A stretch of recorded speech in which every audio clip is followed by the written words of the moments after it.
बारंबार प्रणमहि। ओम नमो भगवते वासुदेवाय नमः। कृष्णा जिनका नाम है, गोकुल जिनका धाम है। कृष्ण जिनका नाम है, गोकुल जिनका धाम है। ऐसे श्री भगवान को बारंबार प्रणाम ही। से श्री भगवान को बारंबार प्रणाम ही। यशोदा जिनका मैया है, नंद जी जिनका बाबा है। यशोदा जिनका मैया है, नंद जी जिनका बाबा है। ऐसे श्री भगवान को बारंबार प्रणाम है। ऐसे श्री गोपाल को बारंबार प्रणाम है। कृष्ण जिनका नाम है, लूट लूट के दधी मखान खायो, ग्वाल बाल संग धेनु चरायो। लूट लूट दधी मखन खायो, ग्वाल बाल संग धेनु चरायो। कृष्ण जिनका नाम है, गोकुल जिनका धाम है। ऐसे श्री भगवान को बारंबार प्रणाम है। ऐसे श्री भगवान को बारंबार प्रणाम है। द्रुपद सुता की लाज बचायो, गजेंद्र गज की फंद छुड़ायो। द्रुपद सुता की लाज बचायो, गजेंद्र गज को फंद छुड़ायो। ऐसे कृपा निधान को बारंबार प्रणाम। ऐसे कृपा निधान को बारंबार प्रणाम है। कृष्ण जिनका धाम है, नाम है। जे गोकुल जिनका धाम है। ऐसे श्री भगवान को बारंबार प्रणाम ही। हरि ओम। यहाँ अब फेरि 158, 59, 60, 160 अध्यायसम्म अब मथुरा तीर्थका प्रादुर्भाव र इसकी प्रदक्षिणा की विधि एवं महात्म्य भनेर यहाँ बताउनुहुन्छ। अब भगवान बरा भन्नुहुन्छ फेरि पृथ्वी मातालाई हे वसुन्धरे भनेर यहाँ सम्बोधन गर्नुहुन्छ। अच्छा, यही बराह अवतारकै टाइममा माता पृथ्वी माता भगवानको पत्नी हुनुभएको है। त्यसबाट एकजना पुत्र पनि उत्पन्न भएको थियो, भूमासुर भनेर। त्यो भूमासुर भगवान कृष्ण अवतार भगवानले सत्यभामा माता सत्यभामा र कृष्ण भगवान भएर त्यो टाइममा वध गर्नुभएको भूमासुरलाई र 16,100 कन्यालाई उद्धार गरेर अब कन्याहरू आफ्नो घर नफर्किने भए आत्महत्या गर्ने हुँदाखेरि भगवानले स्वीकार गर्नुभयो, म तिमीहरूलाई मेरो आश्रय दिन्छु। अब यसै आश्रय दिएर मात्रै भएन, अर्काको छोरी लगेर घर बनाएर राख्दा त कहाँ हुन्छ त, हुँदैन नि। त्यसले गर्दा मलाई तिमीहरूको म सबैको पति हुन्छु भनेर भगवानले भन्नुभयो। त्यही कारण मान्छेले उङ्ली उठाउँछन्, भगवानले यत्रो बिहा गरे, यत्रो यो गरे भनेर उयो। तर क्षमता पनि त थियो नि त। भगवानले 16,108 बिहा गर्नुभयो, त्यति नै रूप बनाउनु भयो। 16,108 रूप बनाएर अलग अलग रानीकोमा अलग अलग भएर बस्नुभयो, एक एकवटा रूप धारण गरेर।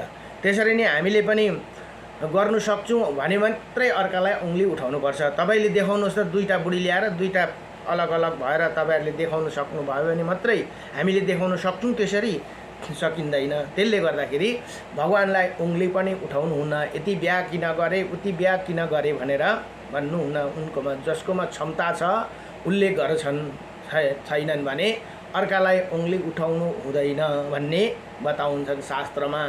त्यही कारण भगवानले यहाँ कथा अहिले मैले वसुन्धरा भन्दाखेरि माता पृथ्वी यही टाइममा विवाह भयो र एउटा पुत्र उत्पन्न भयो। अब भगवानको पुत्र किन त्यसरी प्रवृत्ति त्यस्तो राक्षस प्रवृत्तिको भयो त, राक्षस नै भयो। अब त्यो भूमासुर राक्षस नै थियो। तर अब त्यो टाइममा राक्षस वध गरेर पृथ्वीलाई स्थापित गरेको टाइमको बेलाको उयो भएर त्यो बुद्धि, त्यही कारण भनिन्छ नि गर्भवती माता दिदीबहिनीहरूले किन गर्भ अवस्थामा भगवानको कथाहरू सुन्नु, राम्रो राम्रो कुराहरू गर्नु भनेको त्यो भित्रको बच्चालाई पनि असर पर्छ। त्यो प्रवृत्ति त्यतिखेर हिरण्याक्षलाई मारेको टाइमको त्यस्तो टाइममा बच्चा गर्भधारण भएको कारणले पुत्र पनि त्यस्तै राक्षस प्रवृत्ति भएर जन्मियो भन्ने कथा पनि आउँदछ। मैले सुनेको, यो चाहिँ अब पढेको छुइनँ है, सुनेको कथा। त्यही कारण हामीले जब दिदीबहिनीहरू गर्भ धारण गर्नुहुन्छ, गर्भमा बच्चा बसेपछि भगवानको अथाह कथाहरू सुन्नु पर्दछ। अहिले त के फेसबुकमा आउँछ, युट्युबमा आउँछ, हजारौँ लाखौँ करोडौँ कथा आउँछ। त्यस्तो कथाहरू सुन्यो भने चाहिँ त्यो जब हामीले माताले सुन्नुहुन्छ नि, त्यो सबै बच्चाको भित्र बच्चाले पनि सुन्छन् भनेर बताइएको छ शास्त्रमा। किनभने यो एउटा सानो कथा आउँछ, जुन बेला अभिमन्युले त्यो चक्रव्यूहभित्र पस्नु चाहिँ भुँडीभित्र एउटा सुनेका थिए। तर के गरेछन् भने अर्जुनले सुभद्रालाई सुनाउनु हुँदै थियो, सुनाउँदा सुनाउँदै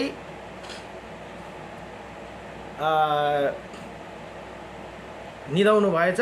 भित्र पस्ने मात्रै सुन्नु पाए, बाहिर निक्लिने सुन्नु पाएनन्। त्यसले गर्दा चक्रव्यूहमा पसेर फसे अनि अभिमन्युलाई ती कौरवहरूका सेनाहरूले मारे सबै मिलेर भनेर कथा आउँछ। त्यो उनले चक्रव्यूहमा कसरी पस्नुपर्छ, अब त्यस्तो डरलाग्दो चक्रव्यूह के अरे द्रोणाचार्यहरू जस्तोले चक्रव्यूह बनाएका थिए। तर त्यसभित्र पस्नु उनलाई माताको गर्भभित्रैबाट उनले सुनेका थिए, थाहा थियो। तर निक्लिने चाहिँ बताउनु त बताए अर्जुनले, तर उनी त्यति बेला सुतेछन्। माता सुतेको हुनाले उनले सुन्नु पाएनन्। त्यो यस्तो कथा आउँछ। त्यही कारण हामीले जब अब हामीलाई थाहा थिएन, पढेर मात्रै थाहा हुन्छ, यो सुनेर मात्रै थाहा हुन्छ। त्यसले गर्दाखेरि अब चाहिँ जति पनि गर्भवती दिदीबहिनी माताहरूले चाहिँ यस्तो गर्नुपर्छ। बच्चा जब पेटमा बस्यो भनेपछि भगवानको कथाहरू, राम्रो राम्रो कुराहरू, भगवानको कथा, जब भगवान कृष्णको लीलाहरू सुन्नुभयो भने त यति भागवत, सर्वप्रथम त भागवत सुन्यो भने नै त्यो बच्चा एकदम विद्वान भएर जन्मिन्छ भन्ने बनाए कथाले बताउँदछन्। अब यहाँ भन्नुहुन्छ, हे वसुन्धरे मेरे मथुरा क्षेत्रकै सीमा 20 योजन हे भनेर यहाँ बताउनु भयो। जिसे जहाँ कहीं भी स्नान कर मानव संपूर्ण पापों से छूट जाते हैं। वर्षा ऋतु में मथुरा विशेष आनंद प्रद रहती है। वर्षा ऋतु भनेको यतिखेरै, और हरिशयनी के बाद 4 मास के लिए तो मानो 7 दीप पुण्यमय तीर्थ है भनेर। अब भोलिदेखि उता त हेर्नुहोस् त, भोलिदेखि चतुर्मास सुरु भयो, भोलिदेखि उता लागेपछि त यहाँ के भन्नुहुँदैछ, आहा 7 दीपको घुमेको फल पाइन्छ भनेर यहाँ बताउनु भयो। मथुरा में ही पहुँच जाते हैं तो बिन देव स्थान के समय मैं उठने पर मथुरा में मेरे दर्शन करते हैं। उनके सामने हुआ मैं सदा उपस्थित रहता हूँ, इसमें कोई संदेह नहीं वही वसुधे। इसी समय मेरा श्री कृष्ण रूपा में कमल जैसे मुख को देखकर मनुष्य 7 जन्मों तक पापों से तत्काल मुक्ति हो जाती है भनेर यहाँ बताउनु भयो। जिसे मथुरा में मथुरा में है यहाँ भन्नुहुन्छ, पहुँच कर मेरे श्री कृष्ण के विग्रह की विधिवत पूजा कर प्रदक्षिणा कर ली, उसे मानो 7 दीपों वाली पृथ्वी को प्रदक्षिणा कर ली भनेर यहाँ 7वटा दिवै घुमेको उनले फल पाउँछन् भने। अब धरणीले पूछा, माता पृथ्वी सोध्नुहुन्छ, हे भगवान प्राय सभी तीर्थ क्षेत्र पशु भूत पिशाच और विनायक इन उपद्रव करने वाला प्राणियों को बधित होते रहते हैं, फिर ये मथुरापुरी किस देवताओं के द्वारा सुरक्षित रहकर अनंत फल प्रदान करने में सामर्थ्य है। यस्तो दामी प्रश्न सोध्नु भने पृथ्वी माताले। अब भगवान बरा भन्नुहुन्छ, हे देवी मेरे हे प्रभाव से विघ्नकारी शक्तियाँ मेरे इसी क्षेत्र पर या भक्तों पर कभी दृष्टि नहीं डाल पाती है। इसकी रक्षा के लिए मैं 10 दिक्पालों और 4 लोकपालों को नियुक्ति कर रखा हूँ भनेर यहाँ बताउनु। हेर्नुहोस् है, मथुरामा 10 दिक्पाल र 4 लोकपाललाई त्यहाँ स्थापित गर्नुभएको छ अरे भगवान कृष्णले, जो निरंतर इसी पुरी की रक्षा में तत्पर रहते हैं। इसी पूर्व में इंद्र, यहाँ भन्नुहुन्छ, दक्षिण में यम, पश्चिम में वरुण, उत्तर में कुबेर और तथा मध्य में उमापति महादेव जी रक्षा करते हैं। स्वयं महादेव पनि त्यहाँ निवास गर्नुहुन्छ। जो मनुष्य मथुरा में कोठेदार मकान बनवाता है, उसी जीवन मुक्ति पुरुष को 4 भुजा वाले विष्णु ही रूप समझना चाहिए। त्यहाँ 4 कोठा वाला मकान बनाएर बस्यो भने उसले सम्झिनु ऊ स्वयं विष्णु रूपा भनेर यहाँ बताउनु भयो। अब यहाँ के निर्मल जल वाले मथुरा कुंड की एक आश्चर्य की बात कहता हूँ सुनो। हेमंत ऋतु में इसका जल गर्म रहता है और ग्रीष्म ऋतु में बर्फ के सामान शीतल तथा ही वर्षा में ऋतु में वहाँ पानी न बढ़ता है और न बढ़ता है और न ग्रीष्म ऋतु में सूखता ही है। वही वसुंधरे मथुरा में पग पग पर तीर्थ है। मथुरा यस्तो जग्गा अरे पग पग पाइला पाइलामा तीर्थ छन् भनेर यहाँ बताउनु भयो, जिनमें स्नान कर मनुष्य सभी पापों से मुक्ति हो जाती है। अब मुचुकुंद त्यहाँनिर मुचुकुंद तीर्थ पनि छन् नामका यहाँ एक दिव्य क्षेत्र है जहाँ देवासुर संग्राम के बाद राजा मुचुकुंद ने शयन किया था। वहाँ स्नान करने वाला अभिष्ट फल की प्राप्ति होती है तथा मरने वालों को मेरे लोक की प्राप्ति होती है भनेर यहाँ बताउनुहुन्छ। हे देवी, भगवान केशव के नाम संकीर्तन में ऐसी शक्ति है कि जिस जन्म के तथा पुनर्जन्म के किए हुए सभी पापों को उसी क्षण नष्ट कर डालते हैं। अतः कार्तिक शुक्ल पक्ष की अक्षय नवमी, अब हेर्नुहोस् है, कार्तिक शुक्ल पक्ष अक्षय नवमी को दिन भगवान नाम कीर्तन करते हुए मथुरा की प्रदक्षिणा करने से मनुष्य सभी पापों से मुक्ति हो जाती है भनेर यहाँ बताउनु भयो। कहिले भन्दा कार्तिक शुक्ल पक्षको अक्षय नवमी भनेर तिथि पर्दछन्। त्यो दिन भगवान नाम संकीर्तन गरेर प्रदक्षिणा मथुरापुरीको प्रदक्षिणा गर्नुपर्छ भनेर यहाँ बताउनु भयो। करने से मनुष्य सब पापों से मुक्ति हो जाते। इसमें विधि है कि कार्तिक शुक्ल अष्टमी को मथुरा में जाकर ब्रह्मचार्य का पालन कर, एक दिन अथवा 2 दिन अगाडि नै वहाँ पुग्नु पर्यो, ब्रह्मचार्य का पालन गर्नु पर्यो, करते हुए निवास करे तथा रात्रि में ही प्रदक्षिणा संकल्प कर ली कि प्रातः काल बिहानै उठेर दंत धावन स्नान करके धोती वस्त्र पहन लिए और वो मौन होकर प्रदक्षिणा प्रारंभ करे भनेर यहाँ बताउनु भयो। प्रदक्षिणा भनेको परिक्रमा गर्नु, इसकी ही मनुष्य सभी पापों से नष्ट हो जाते हैं भनेर यहाँ बता। प्रदक्षिणा करते समय मनुष्य को ये यदि कोई दूसरा व्यक्ति स्पर्श करता है तो उसके भी सभी मनोरथ पूर्ण हो जाते। जो घुम्दै गरेको मान्छेलाई अर्कोले टच गर्छ भने त्यसले गर्दा त्यो पुण्यले गर्दा उसको पनि कल्याण हुन्छ भनेर यहाँ बताउनु भयो। इसमें कुछ विचार करने की आवश्यकता नहीं, त्यस्तो पुण्य हुन्छ भनेर हे।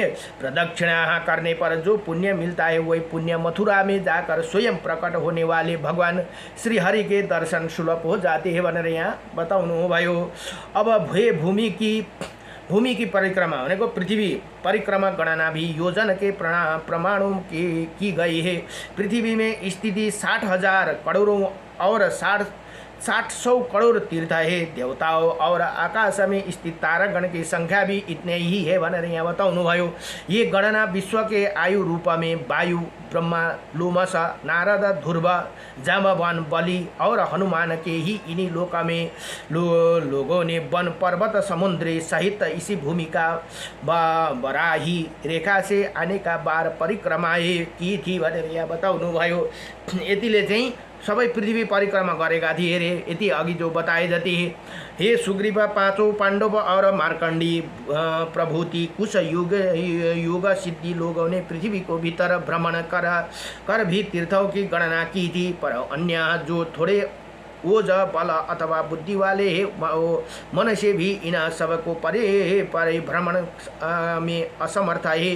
प्रत्यक्ष गमन की तो बात ही क्या है भनेर यहाँ बताउनु भयो। किंतु इन सातों द्वीप और तीर्थ में घूमने से जो फल होता है उसे भी अधिक फल मथुरा को परिक्रमा गरेर, अब अहिलेको युगमा 7 समुद्र 7 पृथ्वी टोटल घुम्ने पनि क्षमता छैन, तर त्योभन्दा पनि अधिक फल केमा पाइन्छ भन्दा मथुरा पुरी को परिक्रमा गर्नाले पाइन्छ भनेर यहाँ बताउनु भयो। मिल जाता है जो मथुरा की प्रदक्षिणा करते हैं वो मानो सातों द्वीप वाली पृथ्वी प्रदक्षिणा कर ली भनेर यहाँ बताउनु भयो। नमो भगवते वासुदेवाय नमः। श्री कृष्ण गोविंद हरे मुरारे।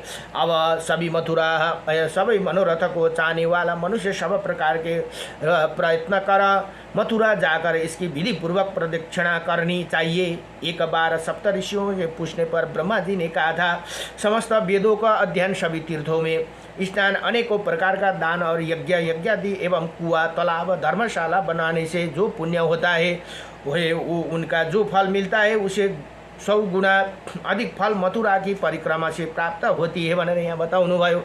ब्रह्मा जी ने ये बात सुनकर सातों सप्त ऋषियों से उन्हें प्रमाण किया और वहाँ से मथुरा आकर वहाँ आश्रम बनाए। उसे 7 ध्रुव भी थे। फिर उसे सभी ने अपनी कामना की पूर्ति के लिए कार्तिक मास के शुक्ल पक्ष के 9वीं तिथि को मथुरा की विधिवत परिक्रमा की। इसमें सभी मुक्ति हो गई भनेर यहाँ बताउनुभयो। अब भगवान बरा भन्नुहुन्छ, हे वसुन्धरे भनेर पृथ्वी मातालाई कार्तिक मास के शुक्ल पक्ष के अष्टमी तिथि के व्रती साधक मथुरा में उपस्थित होकर विश्व शांति दृश्यंती तीर्थ में स्नान करे और देवताओं के तथा पितरों को पूजन में संलग्न हो जाए। फिर भी विश्रांति के दर्शन करके पश्चात दीर्घ विष्णु और भगवान केशव देव का दर्शन करना चाहिए। उसी रात ब्रह्मचार्य पूर्वक उपवास या अल्पाहार भनेको कम्ती खाएर करे। साथ ही अपने अंतःकरण से शुद्धि करने के लिए अपाद भूत स्वयं काल भी दंत धावन बिहानै उठेर दंत धावन दाँत माझेर करे स्नान करे। धोती वस्त्र पहने और मौन व्रत धारण कर हाथों में तिल चावल और कुश लेकर पितरों एवं देवताओं की पूजा करे भनेको तर्पण दिनु पर्यो। फिर नवमी के प्रातःकाल ब्रह्मा मुहूर्त में समय का पूर्वक पवित्र होकर सूर्योदय के पूर्व ही प्रदक्षिणा यात्रा का कार्य आरंभ कर देना चाहिए। प्रातःकाल स्नान दक्षिण कोटि नामक तीर्थ में कहीं करने की विधि है। सर्वत्र दिनों में पैरों के धोकर आचमन करे। मंगलों के स्वरूप और तथा बाल ब्रह्मचारी हनुमान जी को प्रसन्न करने की चेष्टा करे भनेर यहाँ बताउनुभयो। जिनके स्मरण से समस्त उपद्रव शांत हो जाते हैं। फिर प्रार्थना करे, भगवान आप जिस प्रकार भगवान श्री राम को यात्रा में सिद्धि प्रदान की थी उसी प्रकार मेरे इसी परिक्रमा यात्रों में सफल प्रदान करे भनेर यसरी हामीले भगवान बजरंग बलीसँग प्रार्थना गर्नुपर्दछ। फिर गणेश्वर भगवान विष्णु हनुमान जी तथा कार्तिकेय का पूर्व विधिक फलमाला तथा दीप आदि के द्वारा हम पूजन कर यात्रा आरंभ करें। यात्रा में है वसुमती देव की दर्शन बहुत आवश्यक है। वहीं राजाओं की आयुध रखने के स्थान संपूर्ण भय को भगाने वाली भगवती अपराजिता की भी दर्शन करे। देवी फिर कंसवास निवासिका उग्रसेना चर्चिका तथा बधूटी देवियों का दर्शन करें। ये देवियाँ दानवों की पराजय और देवताओं की विजय प्रदान कराने वाली है। पुनः देवताओं से शुभोचित 8 माताओं गृह देवी और वस्तुतः देवी ही दर्शन कर तथा उसने आज्ञा लेकर यात्रा आरंभ करी भनेर यहाँ बताउनुभयो। जब तक परिक्रमा दक्षिण कोटि तीर्थ ना मिले तब तक मौन होकर यात्रा करनी चाहिए। चुपो लागेर मनमा नै भगवान को संकीर्तन गर्दै भगवान को नाम जप्दै दक्षिण कोटि तीर्थ में स्नान पितृ तर्पण देव दर्शन और प्रणाम कर भगवान श्री कृष्ण द्वारा पूजित भगवती इच्छुबासा को प्रणाम करे। इसके बाद वासुपुत्र अर्क स्थल वीर स्थल कुश स्थल पुण्य स्थल और प्रचुर पापों को नाश महास्थल पर जाए। ये सभी तीर्थ संपूर्ण पापों को दूर भगा देता है। फिर हय मुक्ति सिंदूर और सायक नाम का प्रसिद्ध स्थान पर जाए। इसी विषय में ऋषियों को कही हुई एक प्राचीन गाथा सुनी जाती है। कहे कि सभी कोई राजकुमार घोड़े पर सवार होकर मथुरा की सुखपूर्वक परिक्रमा कर रहा था, पर बीच में ही नौकर सहित घोड़ा की तो मुक्ति हो गई, पर वो राजकुमार इसी ही संसार में ही पड़ रहा गया। अतः उसे श्रेष्ठ फल की इच्छा को सवारी पर चढ़कर मथुरा की कदापि परिक्रमा नहीं करना चाहिए। सवारी में हुँदैन रे, पैदल यात्रा गर्नुपर्दछ, क्योंकि इसी में मुक्ति नहीं मिलती भनेर यहाँ बताउनुभयो। अब घोडामा गाडीमा चढेकोले चाहिँ फाइदा हुँदैन रे, परिक्रमा गर्दा बरु दुःख सुख गरेर पैदल नै गर्नुपर्दछ भनेर यहाँ बताउनुभयो। उसी हय मुक्ति तीर्थ का दर्शन एवं स्पर्श करने से पापों से मुक्ति मिल जाती है। बीच में फेरि शिवकुंड नाम से प्रसिद्ध एक महान तीर्थ पड़ते हैं। भगवान कृष्ण को विजय बनाने वाली मल्लिका देवी का भी दर्शन करना चाहिए। फिर कदम्ब खंड की यात्रा कर सपरिवार चर्चित योगियों का दर्शन करे, फिर पापों को हरण करने वाला वर्षखात नाम का श्रेष्ठ कुंड पर जाकर स्नान का और तर्पण करना चाहिए। यो सबै मथुराको कुरा छ। यहाँ मथुरा तीर्थको कुरा आउँदैछ है। अब देवी यहाँ भूतों के अध्यक्ष भगवान महादेव का दिव्य विग्रह है। इसमें आगे कृष्ण क्रिया सेतु बंद तथा बलिहद कुंड है, जहाँ श्री कृष्ण ने जल विहार किया था। इसके दर्शन मात्र से मनुष्य संपूर्ण पापों से छूट जाते हैं। यही कुछ आगे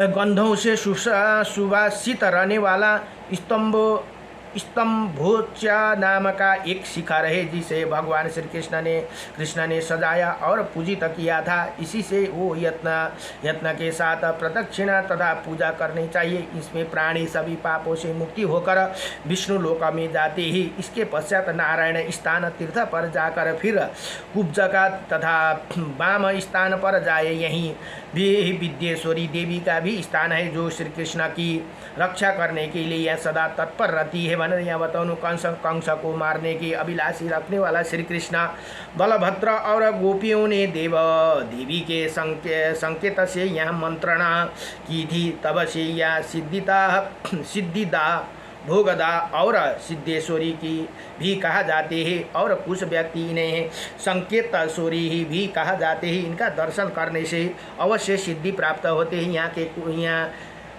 यहाँ के कुंड का स्वच्छ जल सब पापों को नष्ट कर देते हैं। इसके बाद गोकर्णेश्वरी देवी का दर्शन कर सरस्वती नदी और विघ्नराज गणेश के दर्शन करने से मनुष्य श्रेय प्राप्त कर लेते हैं भनेर यहाँ बताउनु भयो।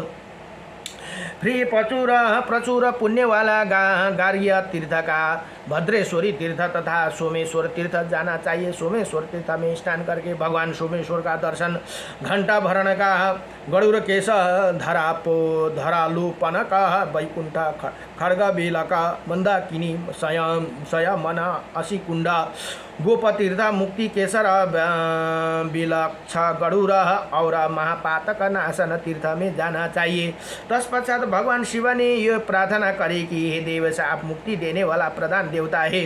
सप्त ऋषियों ने भी पृथ्वी को परिक्रमा करने के समय आपकी स्तुति की थी। सभी प्रकार को भी आपसे प्रार्थना करता हूँ, आपकी आज्ञा से मथुरा की प्रदक्षिणा मुझे सफल प्राप्त हो जाए भनेर भगवान शिवलाई प्रार्थना गर्नुपर्छ भनेर यहाँ बताउनु भयो। इसी भांति उसी क्षेत्र के स्वामी, किनभने मथुराको स्वामी नै भगवान शिवजी हुनुहुन्छ। वह स्वामी देवादिदेव शिव की प्रार्थना करे विश्रांति संज्ञा तीर्थ में जाना चाहिए। वहाँ जाकर स्नान तर्पण एवं प्रणाम करना चाहिए। तदंतर श्री कृष्ण की बहन अतिहारा भगवती सुमंगला देवी को मंदिर जाकर उन्हें मथुरा यात्रा की सिद्धि के लिए इसी प्रकार प्रार्थना करें। हे शिवे, आप संपूर्ण मंगलपूर्ण कार्य के संपन्न करने में कुशल है। आपकी कृपा से प्राणियों सभी मनोरथ पूर्ण हो जाते हैं। आप प्रसन्न हो जाए भनेर यहाँ देवीलाई प्रार्थना गर्नु भनेर बताउनु भयो, जिसे मुझे भी इसी यात्रा में सफलता प्राप्त ही हो। इसके उपरांत पिपलेश्वर महादेव का स्थान पर जाए। पिपलाद मुनि ने यहाँ उनकी अर्चना की थी और महान तपस्वी मुनि पराक्रम करने से थक गए थे। इसी स्थान पर भगवान शिव ने उनकी थकावट दूर की थी। उसी समय पिपलाद मुनि ने वह भूमि का उपलेपन किया था और ऊपर अपने नाम से अंकित भगवान शंकर की प्रतिमा स्थापित कर दी। इसी से उन्हें यात्रा में सफलता मिली। अतः इनका दर्शन शुभ का सूचक है। मंदिर में प्रवेश करते समय दक्षिण भाग का सुशब्द कार्य की अनुकूलता सूची करते हैं। स्वयं श्री कृष्ण के कंस वध की सफलता के लिए प्रार्थना करने पर इन देवी का शुभ सूचक उत्तम दर्शन पहले और अंत में भी प्राप्त हुआ था भनेर यहाँ बताउनु भयो। अतः इनका दर्शन करने से मनुष्य सभी अभिष्ट कार्य पूर्ण हो जाते हैं भनेर यहाँ बताउनु भयो। अब बत्ती पनि गयो हो। नमो भगवते वासुदेवाय हरे वासुदेवाय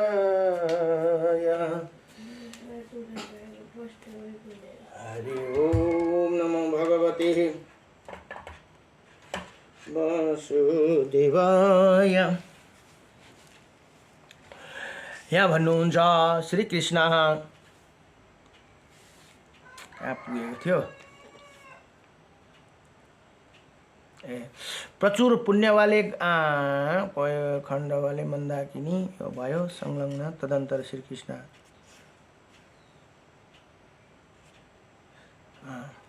ऐसे नाम से अंकिता। अच्छा कार्य अनुकूल सूचित करता है स्वयं श्री कृष्ण कंसवध की सफलता की प्रार्थना करने पर देवी शुभ सूचक उत्तम दर्शन पहले अंत में प्राप्त हुआ था, अतः इनका दर्शन करने से मनुष्य सभी अभिष्ट कार्य पूर्ण होते हैं। अतः इसी समय कंस के बड़े बड़े पहलवानों को मारने के विचार से श्री कृष्ण ने ब्रज के समान मुख वाले भगवान सूर्य के भी ध्यान किया था। जब वो सभी मल्ल काल के ग्रास बन गए तब उन्होंने वही ब्रजन्न सूर्य की स्थापना कर दी। तभी से मथुरा में निवास करने वाला व्यक्ति इन्हें वरदान सूर्य के अपने कुल का प्रधान देवता माना लिया है भनेर भन्नु। अतः सूर्य तीर्थ पर उनका दर्शन करने के प्रदक्षिणा का यात्रा समाप्त करना चाहिए। मथुरा की प्रदक्षिणा के समय मनुष्य को जितने भी पृथ्वी पर पड़ते हैं उसके कुल में उतने ही व्यक्ति संतान सूर्य लोक को स्थान पाते हैं भनेर यहाँ मथुरा वृन्दावन एकदमै महत्त्वपूर्ण तीर्थ हुन है।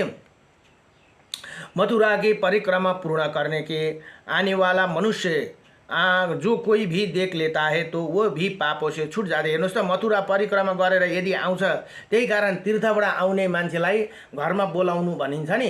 त्यो तीर्थबाट जुन चरण रज हुन्छ त्यो चाहिँ घरमा पढेको अति राम्रो अरे, आफू पनि तीर्थै गएको फल पाइन्छ भनेर बताइन्छ। त्यही कारण यहाँ भन्नुहुन्छ जो मथुरा परिक्रमा घुमेर आउँछन् करने वाला मनुष्य के जो कोई भाई देख लेता है वो तो भी पाप से छूट जाते। और जो ही उसले देख्यो मात्रै भन्यो भने त्यो मान्छेलाई जो घुमेर आउँछन् परिक्रमा बात तो सुनते ही वो अपराधों से मुक्ति होकर परम पद को प्राप्त होते हैं भनेर यहाँ बताउनु भयो। नमो भगवते भाग। हेर्नुहोस् त यस्तो दिव्य महिमा छ। जो मथुरा घुमेर आयो भने उसलाई अवश्य तपाईले बोलाउनुहोस्।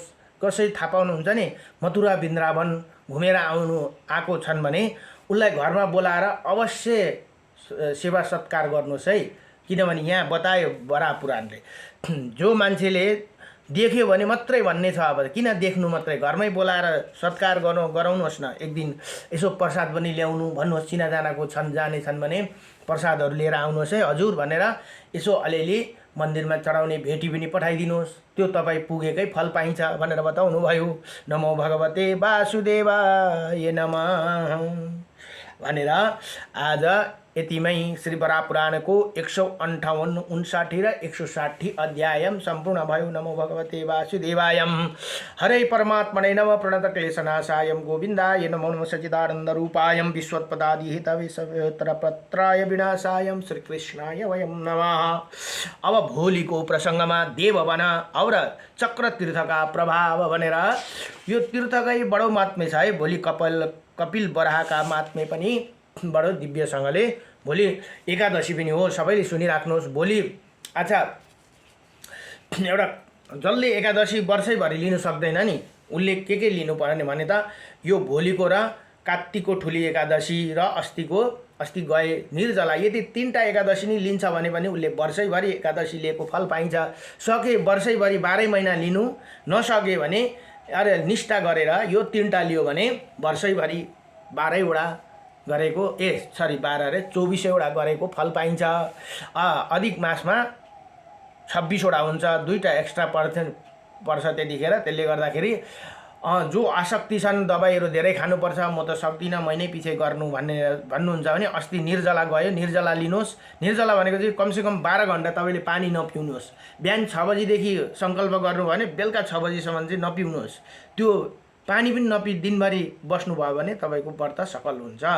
र भनाइ त छ 24 घण्टा, तर अब 24 घण्टा अहिले सकिँदैन है। 12 घण्टा दुःख सुख सक्छ पानी नपिकिन। अब स्वास्थ्य छन् भने, अस्वस्थ छ भने त सकिँदैन, बिमारीहरू छ भने त्यो सम्भव छैन। र यसमा निषेध गरिएको भनेको चामल, नुन, तेललाई हो।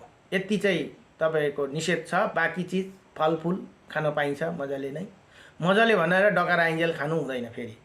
एकादशी व्रतमा डकार नआओस् अरे। जे खाए पनि, पानी खाए पनि, फल खाए पनि, अन्नहरू त खानै हुँदैन, अन्नलाई निषेध गरिएको छ। त्यसले गर्दा एकादशी व्रत एकदमै सजिलो व्रत हो, सबैले लिने गर्नुहोस्। एकादशी लिएपछि तपाईँले बारमा भड्किनु पर्दैन है, फेरि बारमा भड्किनै पर्दैन, अरू बार लिनु जरुरी छैन यसमा। एकादशीको दिन त झन् सबै देवी देवता सबै तीर्थ हाम्रोमा आएर, जसको घरमा तपाईँले एकादशी व्रत लिनुहुन्छ नि त्यही घरमा आएर वास गर्नुहुन्छ भनेर बताइएको छ। सब देवी देवता ब्रह्मा विष्णु महेश सब आएर हाम्रो घरमा वास गर्नुहुन्छ भने अरू बारको लिनु तपाईँलाई जरुरी छैन। अब सबै भगवान नै आएर वास गरिदिनुहुन्छ। एकादशीको दिन यदि व्रत लिन्छ, सात्विक भोजन, लसुन प्याज खानु भएन, तामसिक भोजनहरू गर्नु भएन। जसले व्रत लिनुहुन्छ दशमीको दिन आजैदेखि तामसिक चिज लसुन प्याज खानु भएन, त्यहाँदेखि उता मासु मांसको त कुरै नगरौँ। यदि आजदेखि खाएन र द्वादशी दिनभरि खानु पाइएन, त्रयोदशीको दिनदेखि मात्रै खानु पाइयो। किनभने जस्तो एकादशीको महत्त्व छ त्यस्तै द्वादशीको पनि महत्त्व छ। द्वादशीमा श्री विष्णु भगवानको प्राकट्य भएको भनेर अस्ति यसमा कथा आइसके। त्यसले गर्दाखेरि द्वादशीमा पनि हामीले व्रतै जस्तो लिनुपर्छ, व्रतकै उयो गर्नुपर्दछ है। र यति भन्दै आजलाई यहीँ विश्राम गर्न चाहन्छु। राधे राधे, सबैजनालाई भक्तहरूमा राधे राधे।